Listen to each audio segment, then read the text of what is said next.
هدانا لهذا وما كنا لنهتدي لولا أن هدانا الله لقد جاءت رسل ربنا بالحق والصلاة والسلام على سيد الأنبياء والمرسلين وخاتم النبيين وآله الطيبين الطاهرين محبوب رب المشرقين والمغربين وجد الحسن والحسين مولانا ومولا الثقلين أبي القاسم محمد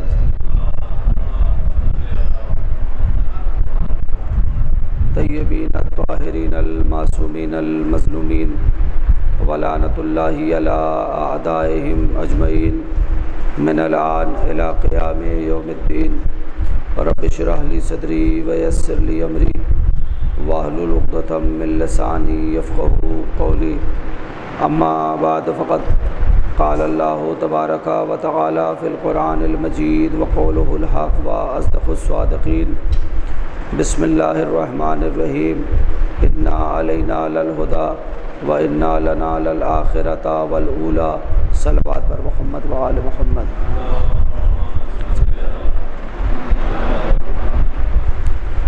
سرکاران سرکار امام مظلوم ماتمداران امام حسین، مسلسل آپ حضرات کی خدمت میں ہادیان برحق کے حوالے سے گفتگو چل رہی ہے۔ پروردگار عالم نے جو سلسلہ ہدایت بھیجا ہے وہ اس کی بے پناہ محبت کی دلیل ہے کہ وہ ہم سے بے پناہ محبت کرتا ہے، اس لیے وہ یہ چاہتا ہے کہ ہم جہنم میں نہ جائیں، جنت کی طرف جائیں۔ یہ جو سبیل ہدایت اللہ نے لگا کے رکھی ہے، مسلسل 1,24,000 انبیاء اور 14 معصومین اور 14 معصومین کے بعد بعض ایسی ہستیاں جو بظاہر معصوم نہیں ہیں لیکن عصمت کے سانچے میں ڈھلی ہوئی ہیں، جیسے جناب عباس، جیسے جناب علی اکبر، جیسے جناب قاسم، جیسے جناب اون محمد۔ یہ وہ ہستیاں ہیں کہ جو عصمت کے سانچے میں ڈھلی ہیں، ہمارے لیے یہ بھی رول ماڈل ہیں، ہمارے لیے یہ بھی آئیڈیل ہیں، اور ہمیں ان کے بتائے ہوئے راستے پر بھی چلنا ہے۔ آج میں دیکھیے جتنے بھی افراد ہیں، مسئلہ وہ نہیں ہے کہ کتنے ہیں، ایک آدمی تک بھی اگر ہماری بات پہنچ گئی تو ہمارے یہاں آنے کا مقصد کامیاب ہو جائے گا۔ چونکہ عام طور سے آج کے دن مجلسیاں نہیں ہوتی تھی، اس لیے شاید زیادہ مومنین کو اطلاع بھی نہ ہو سکی ہو، جو بھی بہرحال وجہ رہی ہو، لیکن آپ حضرات تک چاہتے ہیں کہ بات پہنچ جائے، اور بات پہنچ جائے۔ میں نے بار بار یہ کہا، مجھے کوئی یہ نہیں کہ آپ بہت بولتے رہیے، نعرے لگاتے رہیے، بات پہنچنی چاہیے۔ اللہ نے سبیل ہدایت پیدا کی، 14 معصومین آئے اور ان 14 معصومین نے انسان کو بتایا کہ یہ راستہ جنت کا ہے، یہ راستہ جہنم کا ہے، تمہیں جہنم کے راستے سے بچ جانا ہے اور جنت والے راستے پر چلنا ہے۔ آپ غور کریں، آج ذات برکت اور جس باعظمت شخصیت کا تذکرہ کرنا ہے، ہدایت کے عنوان سے سرکار باب الحوائج حضرت ابو الفضل العباس علیہ السلام کی ذات گرامی ایک تاریخ کے اندر عجیب کیفیت کی ذات ہے۔ میں آپ کی خدمت میں عرض کر دوں کہ مولا عباس کی 32 برس کی حیات کو اگر آپ دیکھنا چاہیں تو پوری کے پوری زندگی اطاعت پہ گزری ہے۔ میں ایک جملہ کہہ کے مجلس کو شروع کر رہا ہوں کہ طاقت نہ ہو کر اطاعت کرنا اور ہے، طاقت ہونے کے بعد اطاعت کرنا اور ہے۔ آپ غور کریں، ایک انسان کمزور ہے، آپ غور کر رہے ہیں، وہ کچھ کر ہی نہیں سکتا ہے، تو ٹھیک ہے وہ اطاعت میں سر جھکائے کھڑا ہوا ہے، اس لیے کہ وہ کچھ کر ہی نہیں سکتا۔ لیکن ایک انسان کی طاقت کا یہ عالم ہے کہ وہ چاہے تو ایسٹ کو ویسٹ کر دے، ویسٹ کو ایسٹ کر دے، وہ چاہے تو 9 لاکھ کے لشکر کو یوں ہوا میں اڑا دے۔ لیکن اگر ایسی شخصیت اطاعت کر رہی ہے اپنے امام وقت کی، تو یہ ہمارے لیے ایک رول ماڈل ہے، ہمارے لیے آئیڈیل ہے کہ دیکھو چاہے تمہارے اندر جتنے بھی جذبات بھڑک رہے ہوں، لیکن اگر امام تمہارے سامنے ہو تو امام کی اطاعت میں اپنے سر کو جھکائے رہنا۔ ورنہ آپ مجھے بتائیے کہ سن 40 ہجری میں جب مولا کائنات کے سر پہ ضربت لگی ہے، جوانی تھی مولا عباس کی، آپ غور کریں، 14-15 سال کا سن ہے، 24 ہجری میں اگر ولادت مان لی جاتی ہے تو 16 سال کا سن ہے۔ 16 سال کا لڑکا جوان ہوتا ہے، آپ مجھے بتائیں اس کے سامنے اگر کسی باپ کو مار دیا جائے تو اس کی کیا کیفیت ہوگی؟ جناب عباس نے تلوار نکال بھی لی تھی، توجہ کریں گے جس منزل تک لے جانا چاہتا، تلوار نکال بھی لی تھی جناب عباس نے، امام حسین نے روک دی، عباس نہیں، تلوار نیام میں چلی گئی۔ سن 50 ہجری میں امام حسن کے جنازے کی بے حرمتی ہوئی ہے، اس وقت بھی تلوار نکال لی تھی؟ نہیں۔ اطاعت امام دیکھیں، امام کی مرضی نہیں ہے تو چاہے جذبات جتنے بھڑک رہے ہوں، ہمارے یہاں پرابلم ہے وہ یہی پرابلم ہے کہ جب ہم اطاعت کی منزل میں آتے ہیں تو دیکھتے ہیں ہمارے جذبات، ہمارا ایگو ہرٹ نہیں ہونا چاہیے۔ آپ غور کر رہے ہیں؟ تھوڑا سا اس کو کم کر دیں محسن بھائی، زیادہ ہو گئی، صلوات پڑھیے گا محمد والے۔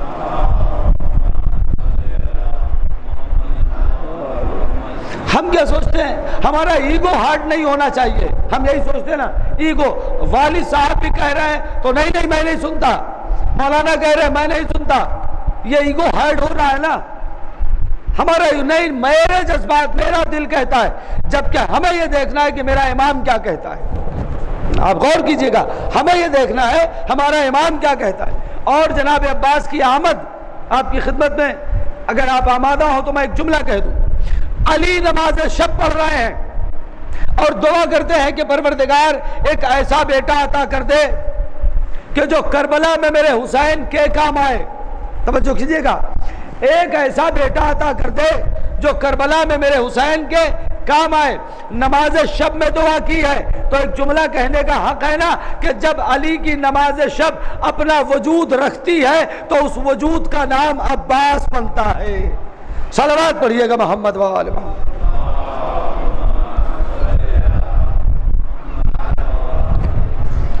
توجہ کریں گے، اور ایک بار جناب عقیل کو بلایا اور جناب عقیل کو بلانے کے بعد اپنی یہ بات رکھی کہ بھائی عقیل، ایسے گھرانے میں، بہادر گھرانے میں شادی کرنا چاہتا ہوں۔ توجہ کریں گے، بہادر گھرانے میں شادی کرنا چاہتا ہوں جہاں سے ایک بچہ پیدا ہو۔ توجہ، کاش کے بات پہنچا لے جاؤں، جو میرے کربلا میں میرے حسین کے کام آئے۔ میرا سوال، مولا آپ جس بیوی سے بھی شادی کر لیں بچہ بہادر ہی پیدا ہوگا، اس لیے کہ علی کے خون کا اثر شجاعت کی صورت میں نکلے گا، تو پھر آپ بہادر خاندان کیوں تلاش کر رہے ہیں؟ عجب نہیں آواز امامت آئے۔ یہی تو دنیا کو بتانا چاہتا ہوں کہ جتنا بچے کی تربیت میں باپ کے خون کا اثر ہے اتنا ہی ماں کے دودھ کا بھی اثر ہوتا ہے۔ صلوات پڑھیے محمد وآل محمد پہ۔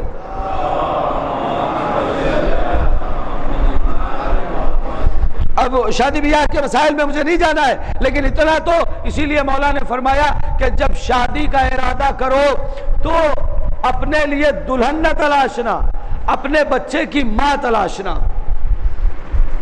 یہ حدیث ہے، بچے کی ماں، کہ جو آ رہی ہے لڑکی وہ آپ کے بچے کی ماں، یعنی کہ اس تک ولایت علی اور عزادارہ یہ امام حسین منتقل کر سکتی ہے یا نہیں کر سکتی۔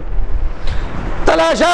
اور جناب عقیل نہ چاہے، ایک دوسری بات جو کہی جاتی ہے وہ یہ کہ جناب عقیل چونکہ نسب کے بارے میں جانتے تھے اس لیے ان سے سوال کیا گیا۔ ایسا کچھ نہیں ہے، دیکھیں نسب کے بارے میں وہ جانتے تھے، لیکن ایسا کچھ نہیں ہے۔ کیا علی نسب کے بارے میں نہیں جانتے تھے؟ جس کی ذوالفقار 70 نسلیں دیکھ کے چلے، اس علی کو نہیں پتا ہوگا کہ کہاں شادی کرنا ہے کہاں نہیں کرنا ہے، کون بہادر خاندان ہے کون بہادر خاندان نہیں ہے، سب پتا ہے۔ تو پھر جناب عقیل سے کہا کیوں؟ ایک وجہ ہے بس جناب عقیل سے کہنے کی، اور وہ وجہ یہ ہے تاکہ دنیا کو پتا چل جائے کہ عباس حادثاتی طور پر نہیں آئے ہیں بلکہ دعا کر کے بلائے گئے ہیں۔ صلوات پڑھیے محمد وآل محمد پہ۔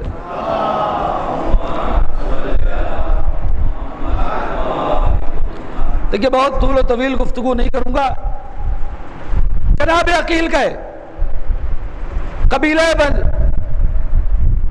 جناب عباس کے نانیال میں، جناب ام البنین کے والد کے ہاں۔ توجہ کریں گے، روایت سنا رہا ہوں میں، کاش کے پہنچ جائے۔ اور جناب عقیل نے جانے کے بعد جناب ام البنین کے والد سے پیغام دیا۔ نام ابھی ام البنین نہیں ہے، نام ہے فاطمہ۔ فاطمہ کلابیہ کہی جاتی ہیں، کلاب خاندان، بنی کلاب۔ جانے کے بعد کہا تو پوچھا والد نے بھئی کس کے لیے؟ کہا علی کے لیے۔ کون علی؟ جو نبی کے داماد تھے۔ کہا ہاں۔ گھر کے اندر گیا، جملہ سنیے گا، زوجہ سے کہا 2 رکعت نماز پڑھو، ایک نعمت آئی ہے اس کے شکرانے کے طور پہ۔ زوجہ نے کہا پہلے نعمت کیا ہے بتاؤ تو صحیح، توجہ بھائی، نعمت کیا ہے بتاؤ تو صحیح۔ کہا نہیں، پہلے نماز پڑھو 2 رکعت شکرانے کی، پھر نعمت بتائیں گے۔ کہا ہوتا تو یہ ہے کہ پہلے نعمت بتائی جاتی ہے تب شکرانہ۔ کہا لیکن یہ وہ نعمت ہے جس کا شکرانہ پہلے نعمت بعد میں بتائی جائے۔ 2 رکعت نماز پڑھی، کہا کہ ہماری بچی کا رشتہ آیا ہے۔ کس سے؟ کہا علی ابن ابی طالب سے۔ کہا بچی سے جا کے پوچھیں۔ توجہ، ماں گئی بچی سے جا کر پوچھتی ہے کہ آپ کا رشتہ علی ابن ابی طالب سے آیا ہے۔ بچی کہتی ہے ماں شادی کا فیصلہ تو آپ کا ہے لیکن رات میں نے خواب دیکھا ہے۔ سنیے، انتظام دیکھیے، شادی کا فیصلہ تو آپ کا ہے لیکن رات میں نے اپنے خواب دیکھا ہے۔ کہ کیا خواب دیکھا؟ کہ رات میں سو رہی تھی، میں نے خواب میں دیکھا کہ جناب سیدہ بطول عذرا حضرت فاطمہ الزہرا سلام اللہ علیہا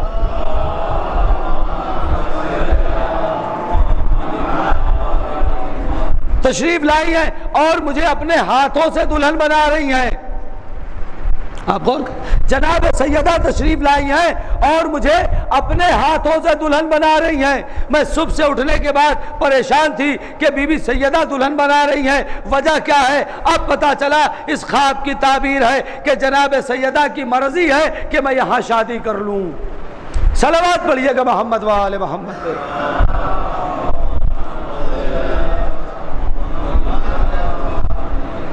ایک بار اور درود پڑھیے گا محمد و آل۔ اب آ گئے آپ حضرات تو تھوڑا سا قریب آ جائیے، ایک بار اور صلوات پڑھیے محمد و آل محمد۔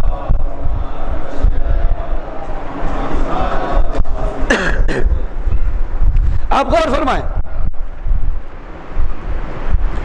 رشتہ طے ہو گیا، شادی کے بعد جناب ام المنین آئی، جلدی جلدی باتیں پہنچا رہا ہوں۔ جناب ام المنین جنہیں فاطمہ کلابیہ جناب ام المنین آئی، اللہ نے مقدر جناب ام المنین کا حسنین استقبال کے لیے آئے، جناب زینب و جناب ام کلثوم استقبال کر کے ماں کہہ کے استقبال کرنے کے لیے آئی۔ بی بی نے وہی زمین پر چوکھٹ پر بیٹھ کے کہتی ہے میرے بچوں آج کے بعد مجھے ماں نہیں کہنا، میں تمہارے گھر میں کنیز بن کے آئی ہوں۔ آپ غور کر رہے ہیں، یہ جو ایثار تھا نا پہلے دن کا، علماء ایک روایت لکھتے ہیں، ایک جملہ لکھتے ہیں، سنیے گا، یہ جو پہلے دن کا ایثار تھا نا، خدا نے اس کے شرف میں یہ دیا کہ اگر کسی کی دعا نہ قبول ہوتی ہو تو ام المنین کے نام کا دسترخوان کرے، پروردگار اس دعا کو قبول کرے گا۔ صلوات پڑھے محمد و آل محمد پہ۔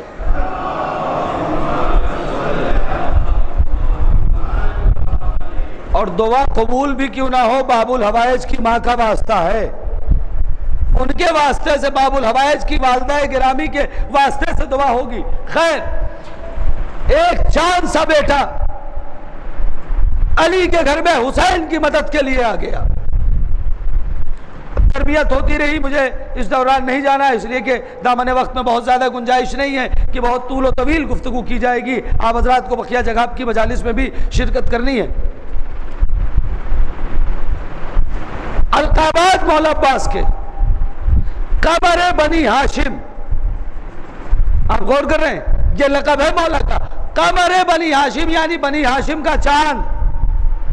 اب آپ کی خدمت میں ایک خطیب کا جملہ ہے، میں چاہتا ہوں پہنچ جائے، کیا پیارا جملہ ہے کہ کبھی آپ نے سوچا کہ عباس کو بنی ہاشم میں جو چاند کہا گیا ہے کن لوگوں میں چاند کہا گیا ہے؟ دیکھیے، ایک عام آدمی میں کوئی بچہ خوبصورت ہو جائے تو ٹھیک ہے، ہو گیا، لیکن ایسی ذوات مقدسہ جہاں سارے کے سارے خوبصورت ہو، نئی بات پہنچی۔ قبیلہ بنی ہاشم کے، بنی ہاشم کا چاندنا، بنی ہاشم میں عبد المطلب، بنی ہاشم میں ابو طالب، بنی ہاشم میں رسول اللہ، بنی ہاشم میں مولا کائنات، بنی ہاشم میں حسن مجتبی، بنی ہاشم میں امام حسین، بنی ہاشم میں علی ابن زین العابدین، بنی ہاشم میں محمد باقر علیہ الصلوۃ والسلام، بنی ہاشم میں ہمارے چھٹے امام 7ویں امام، 8ویں امام، 9ویں امام، 10ویں امام، 11ویں امام، 12ویں امام. اب ذرا غور کریں، اتنے سارے آفتاب کے اندر ایک ہے قمر بنی ہاشم غازی ابوالفضل عباس علیہ السلام. اتنی خوبصورت شخصیتوں کے درمیان جناب عباس کی شخصیت کو واضح کیا گیا ہے. قمر بنی ہاشم، بنی ہاشم کا چاند ایک. دوسرے باب الحوائج، باب الحوائج حاجتوں کے پورا ہونے کا دروازہ. آپ غور کر رہے ہیں، ایک شخص کا بیٹا بیمار ہو گیا. سن لیجئے، ایک شخص کا بیٹا بیمار ہو گیا. اس نے مولا عباس کی زری میں کے پاس اپنے بچے کو رکھ دیا اور اپنے کمرے میں آ گیا. تھوڑی دیر کے بعد توجہ، تھوڑی دیر کے بعد وہ لڑکا مفلوج تھا، یعنی پیرالائز ہو چکا تھا، جس کو کہیے پیر سے وہ چل نہیں سکتا تھا. شفا کے لیے مولا عباس کے حرم میں اسے رکھ دیا اپنے کمرے میں. تھوڑی دیر کے بعد وہ لڑکا چیختے اور چلاتے ہوئے باہر نکلا کہ مجھے مولا عباس نے شفا دے دی، مجھے مولا عباس نے شفا دے دی، میں چل نہیں سکتا تھا اب چل رہا ہوں، میں چل نہیں سکتا تھا اب چل رہا ہوں. لوگوں نے اس کے کپڑے تک نوچ لیے. توجہ کریں، ایک عالم دین وہاں گئے مولا عباس کی زیارت کو، وہ بھی وہاں تھے موجود. وہ فوراً حرم میں گئے اور حرم میں جانے کے بعد کہتے ہیں کہ مولا جسے کچھ معرفت نہیں اس کی تو آپ نے دعا قبول کر لی، میں تو عالم دین ہوں، میری نہیں سنی آپ نے. اتنے دن سے میں ایک دعا کر رہا ہوں، آپ میری نہیں سنتے. ایک بات کہوں آپ کو، پتہ چلا اس بارگاہ میں خلوص شرط ہے. کوئی کتنا بڑا بھی بن کے آ جائے نا، خلوص سے مانگے تو عطا ہوگا. پتہ نہیں اس کے باپ نے اور اس بچے نے کس خلوص سے دعا مانگی تھی. سنیے گا، کس خلوص سے. ہو سکتا ہے عالم، لیکن انہوں نے شکایت کی کہ اس کی دعا آپ نے قبول کر لی، میں آپ سے اتنے دن سے دعا مانگ رہا ہوں، آپ میری دعا، جبکہ مجھے تو آپ کی معرفت بھی ہے، میں تو عالم دین بھی ہوں، تو میری دعا تو اور قبول ہو جانی چاہیے تھی. خیر کوئی جواب نہیں آیا. یہ واپس گئے اپنے وطن عالم دین. ان کے استاد تھے شیخ مرتضی انصاری، اپنے وقت کے بزرگ عالم دین مراجع کرام کے. شیخ مرتضی انصاری نے ان کو بلایا، کہا یہاں آؤ. کہا کیا؟ 2 تھیلی نکالی. کہا یہ ایک تھیلی تمہارے مکان بنانے کے لیے اور یہ ایک تھیلی تمہارے حج کرنے کے لیے. آپ غور کر رہے ہیں. انہوں نے کہا ضرورت تو مجھے یہی 2 تھی، حج کرنا تھا، مکان بنوانا تھا، لیکن میں نے آپ سے تو نہیں کہا تھا، مولا عباس سے کہا تھا. آپ غور کر رہے ہیں. کہا مولا عباس نے مجھ سے خواب میں کہا ہے کہ اس عالم دین کو یہ دے دینا. نہیں، آپ غور نہیں کر رہے ہیں. مولا عباس نے مجھے کہا ہے کہ وہ دے دینا. اب آپ توجہ کریں عزیزان گرامی کہ کتنی عظیم شخصیت ہے. پتا چلا وہاں جا کے اگر مانگو، خلوص سے مانگو تو وہ سنتے ضرور ہیں. صلوات پڑھیے گا محمد و آل محمد پہ.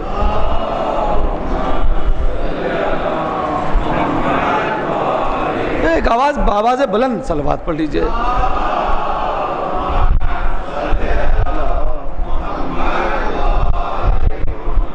آپ غور کریں. جلدی جلدی باتیں، میں آپ کی سلسلے میں بہت سی باتیں تھی کرنے کی. معجزات جناب عباس کے سلسلے میں بہت سی باتیں ہیں اور بہت جگہ پہ مولا عباس کے معجزے ظاہر ہوئے ہیں. آپ حضرات بھی مناجات پڑھتے ہیں. قسم خدا کی کائنات میں اکلوتی ذات ہے جناب عباس کی جو بغیر ہاتھ کے عطا کر رہی ہے. ان کی عطاؤں میں کمی نہیں ہے. اگر آپ متوجہ ہوں اور اس کے بعد جنگ اور شجاعت پہ تو گھنٹوں پڑھا جائے. میں 10-15 منٹ مولا کی شجاعت اور جنگ پہ پڑھ کے بات کو مکمل کر دوں گا. سنیے گا ایک بار اور درود پڑھیے محمد و آل محمد.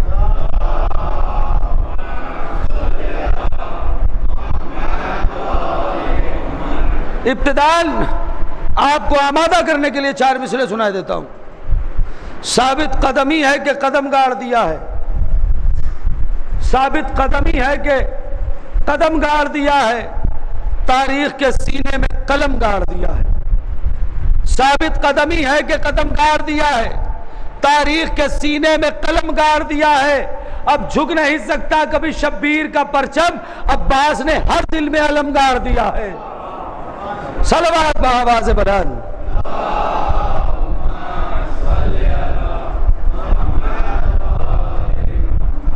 اب توجہ کریں اعزائے کرام، تلوار صفین میں چلی ہے یا نیزہ کربلا میں چلا ہے، تفصیل میں نہیں جاؤں گا۔ صفین میں عالم یہ تھا کہ چہرے پہ نقاب پڑا ہوا ہے اور دشمن یہ سمجھ رہے ہیں علی لڑ رہے ہیں۔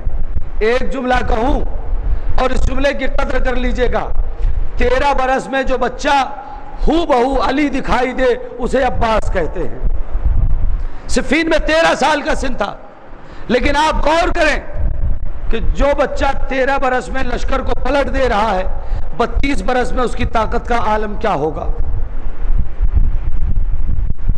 فوج یزید 9 لاکھ بتائی جاتی ہے، صرف ایک نباس علیہ السلام کے نام سے گھبراتی تھی، نام سے گھبراتی تھی۔ نہیں، آپ کو تھوڑا سا اور آمادہ کر کے میں 2-3 جملے جو پیش کرنے ہیں، میں اپنی منقبت سے 2-3 شعر سناتا ہوں، تھوڑا سا آپ کو آمادہ کر کے پھر بات کو آگے بڑھاتا ہوں۔ میری اپنی منقبت ہے، تھوڑا سا سخت ہے لیکن انشاءاللہ مصرے پہنچ جائیں گے۔ سنیے گا کہ علقمہ چلو میں لی اور پھینک دی عباس نے۔ اگر غیر سمجھ میں آئے تو بتائیے گا۔ علقمہ چلو میں لی اور پھینک دی عباس نے، ایک پل میں جانے کتنی جنگ کی عباس نے۔ آپ نہیں پہنچے اس مصرے تک۔ جہاد اکبر آسان نہیں ہے، پیاس میں پانی مل جائے اور اس کے بعد چھوڑ دینا، یہ جناب عباس کا کام تھا۔ دریا پہ قبضہ ہے لیکن پانی پیا نہیں۔ علقمہ چلو میں لی اور پھینک دی عباس نے، ایک پل میں جانے کتنی جنگ کی عباس نے، بہتے دریا کو شکست فاش دی عباس نے، بہتے دریا کو شکست فاش دی عباس نے، جنگ فوجوں سے نہیں موجوں سے کی عباس نے، بہتے دریا کو شکست فاش دی عباس نے، جنگ فوجوں سے نہیں موجوں سے کی عباس نے۔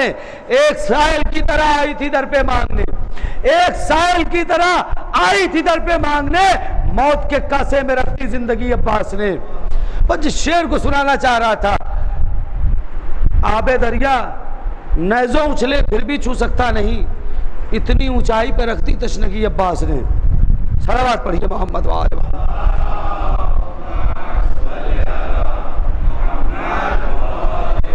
اس سلسلے کا ایک شعر اور سنیے تاکہ بات آگے۔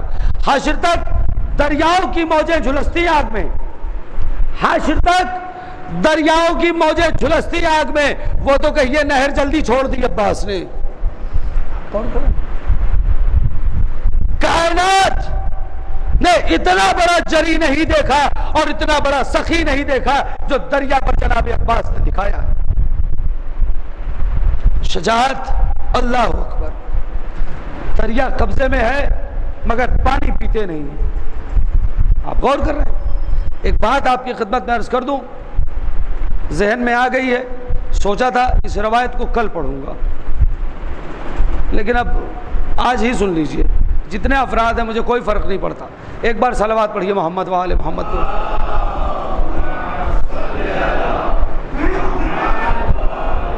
چونکہ کل یہاں مہدی اٹھنے والی ہے، شاید یہ روایت رہ جائے، نہ پہنچ پائے، آپ سن لیجئے اور اس روایت کو سنا دیجئے گا۔ آپ اپنے حلقہ احباب میں اس روایت کو ضرور سنائیے گا۔ ایران میں ایک بزرگ خطیب تھے آیت اللہ کوثری، بیچ سے روایت ہٹا کے یہ پہنچانا چاہتا ہوں۔ ایک بار صلوات پڑھیں محمد وآل محمد۔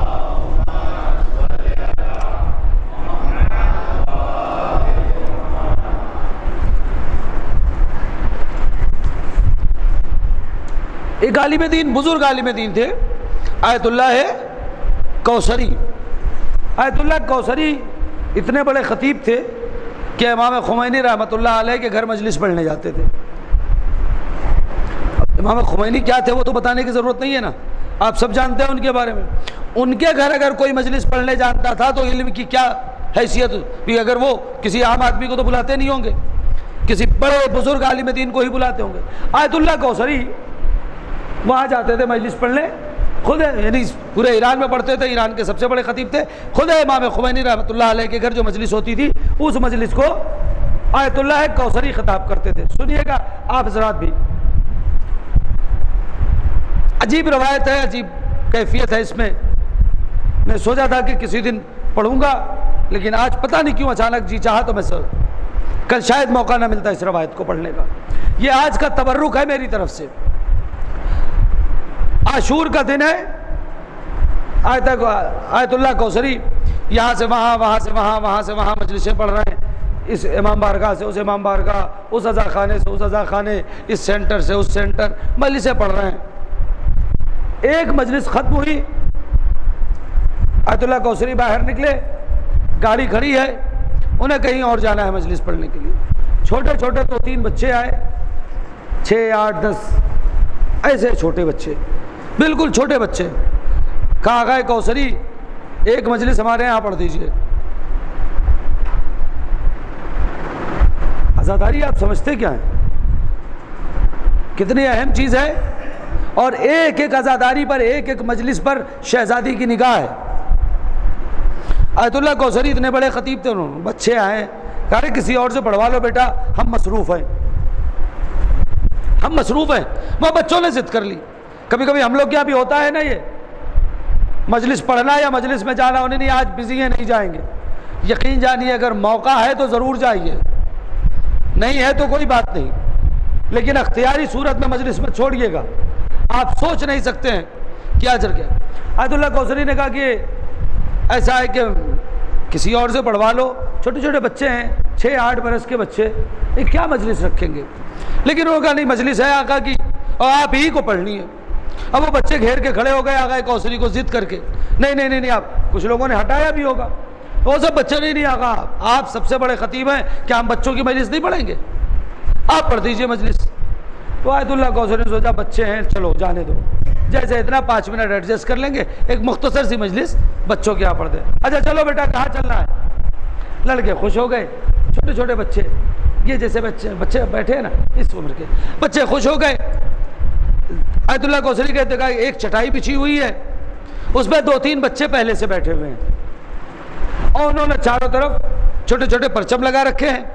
3-4 بچے بیٹھے ہوئے ہیں, اور یہ جو 3-4 بچے آقا کوثری کو گھیر کے لائے ہیں. تو یہ 6-8 بچے ہیں. ہم لوگ کبھی کبھی نروس ہوتے ہیں نا, مجمع نہیں ہوا, ہوتا ہے نا, کبھی کبھی ہوتے ہیں محسن بھائی, تو کوئی مسئلہ نہیں, روایت سن لیجئے. آقا کوثری بیٹھ گئے, اب اتنا ایران کا سب سے بڑا خطیب, سامنے بیٹھے ہیں 5-6 بچے. خیر انہوں نے, وہ خود بیان کرتے ہیں آقا کوثری کہ میں نے 2-3 جملے فضائل کے پڑھے, 2-3 جملے مصائب کے پڑھے, لیکن انہی 2-3 جملے مصائب میں وہ بچے چیخ چیخ کے رونے لگے. سنیے, وہ بچے جو ہے وہ چیخ چیخ کے رونے لگے. مجلس مکمل ہو گئی. انہی بچوں میں ایک چھوٹی سی بچی بھی تھی 6-7 برس کی, مجلس 6-7 برس کی بچی بھی تھی, چھوٹی بچی بھی تھی. جب مجلس ختم ہو کر آقا کوثری کہتے ہیں میں جانے لگا, تو اس بچے نے کہا آقا چائے پی لیجئے. نہیں نہیں نہیں میرے پاس وقت نہیں. کہا آقا یہ تو مجلس کا تبرک ہے, یہ تو لینا ہی پڑے گا, چائے پی لیجئے.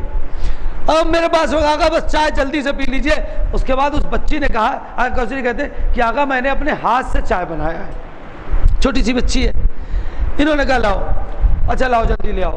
وہ بچی گئی, ایک کپ میں چائے لے آئی, آقا کوثری کو چائے دیا. سنیے گا, پورے عشرے کی مجلس ایک طرف ہے اور یہ روایت ایک طرف ہے.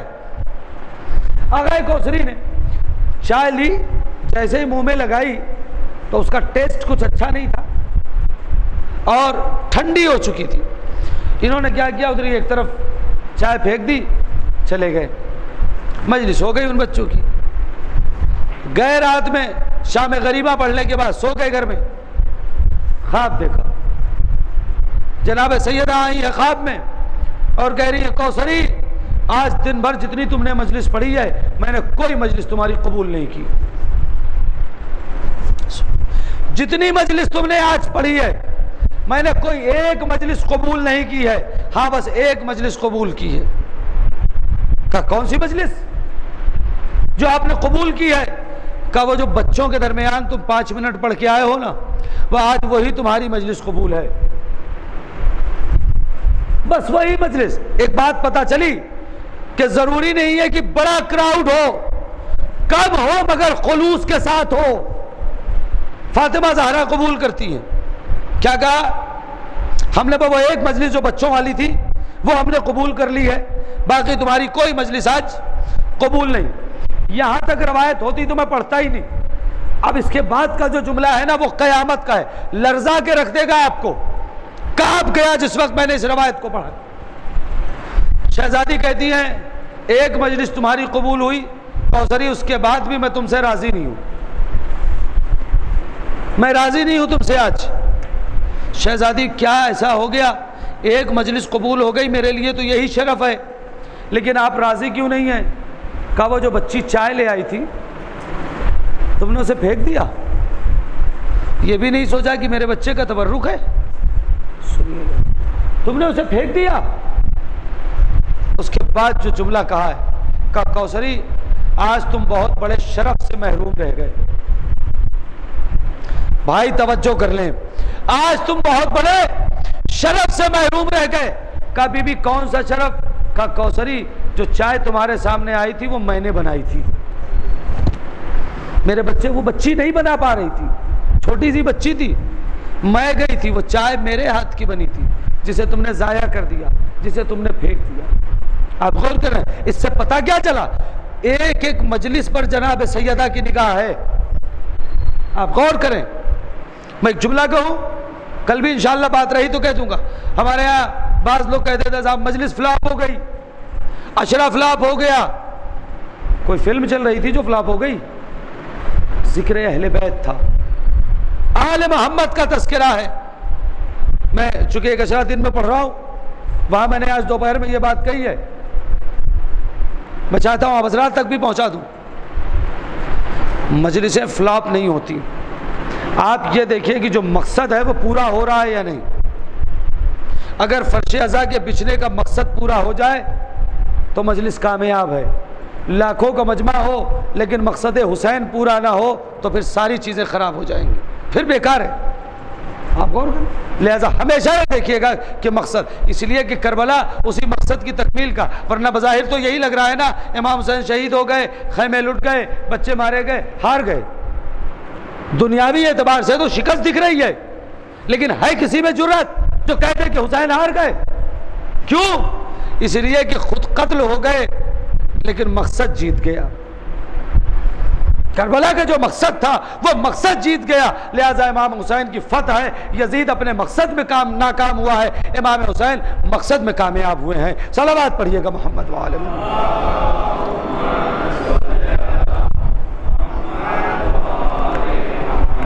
ایک بار اور درود پڑھیے گا.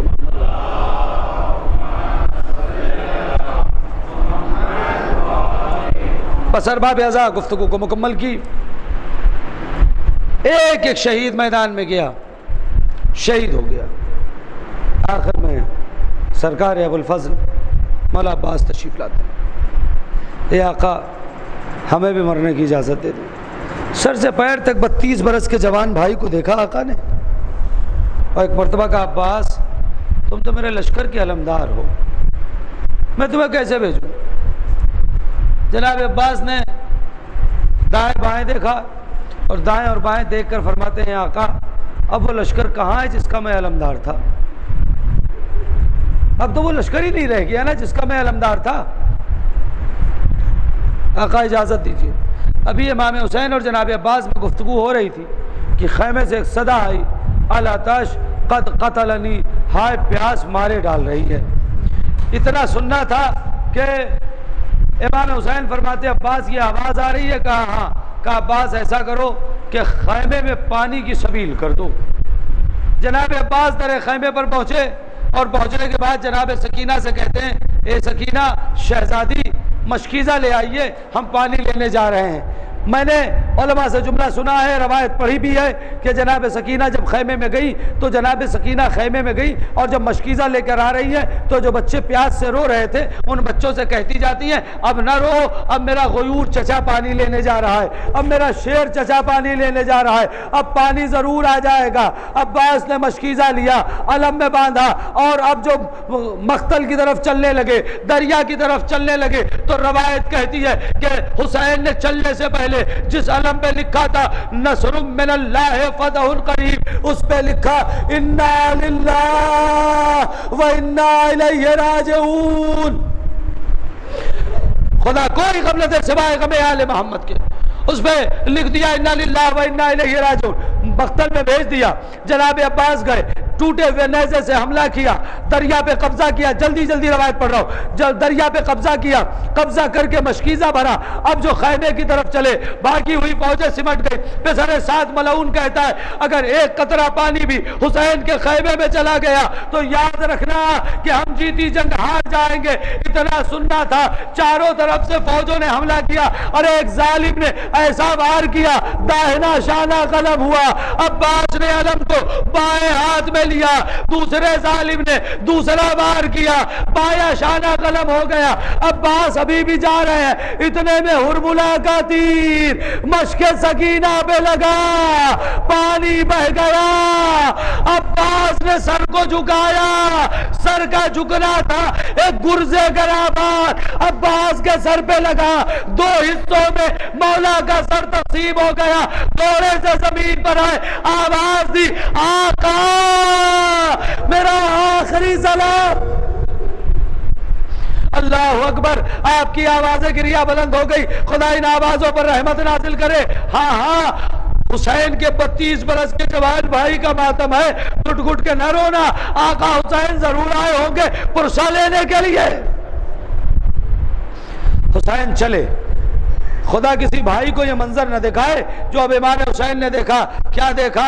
ایک بازو پڑا ہے، بازو اٹھایا، دوسرا بازو اٹھایا، دونوں بازو کلیجے سے لگائے، عباس کے سرانے پہنچے، عباس ہم آ گئے، اے آقا آ گئے۔ کہا ایک آنکھ میں تیر ہے، ایک آنکھ میں خون ہے، آقا ہاتھ سلامت ہوتے تو آپ کو زحمت نہ دیتا، ذرا خون صاف کیجئے، اس لیے کہ جب اس دنیا میں آیا تھا تو آپ کی زیارت کی تھی، اب جا رہا ہوں تو آپ کی زیارت کرنا چاہتا ہوں۔ حسین نے خون صاف کیا، عباس نے آقا کو دیکھا، وصیتیں کی۔ اب حسین کہتے ہیں عباس میری بھی ایک تمنا پوری کرتے جاؤ۔ کہا آقا کیا ہے؟ کہا 32 برس ہو گئے، حسین کے کان ترس گئے ہیں بھائی سننے کے لیے، ایک مرتبہ تو بھائی کہہ دو۔ روایت کہتی ہے عباس نے بھائی کہا، روح قبض عنصری سے پرواز کر گئی۔ اب حسین خالی علم لے کر چلے،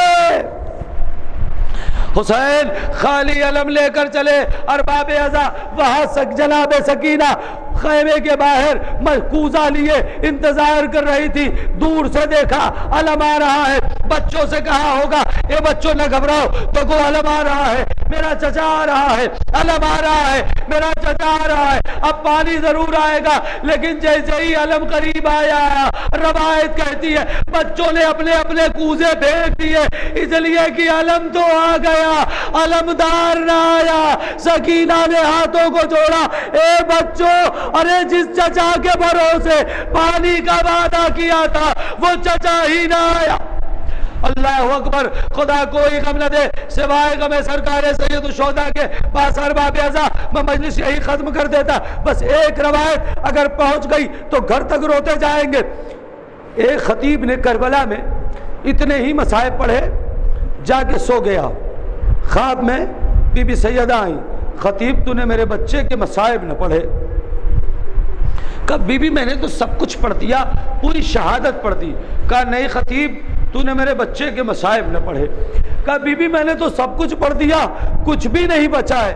کہا نہیں خطیب تو نے میرے بچے کے مجلس ہو گئی، تو نے میرے بچے کے مصائب نہ پڑھے، بی بی آپ ہی بتا دے میں نے کیا نہیں پڑھا۔ کہا خطیب تو نے یہ کہاں پڑھا کہ جب سارے شہید گھوڑے سے گرے ان کے ہاتھ سلامت تھے، انہوں نے اپنے ہاتھ سے اپنے آپ کو سنبھال لیا۔ ہائے میرا عباس، جب گھوڑے سے گرا ہاتھ قلم ہو چکے تھے، منہ کے بول برالال زمین کربلا پہ آیا۔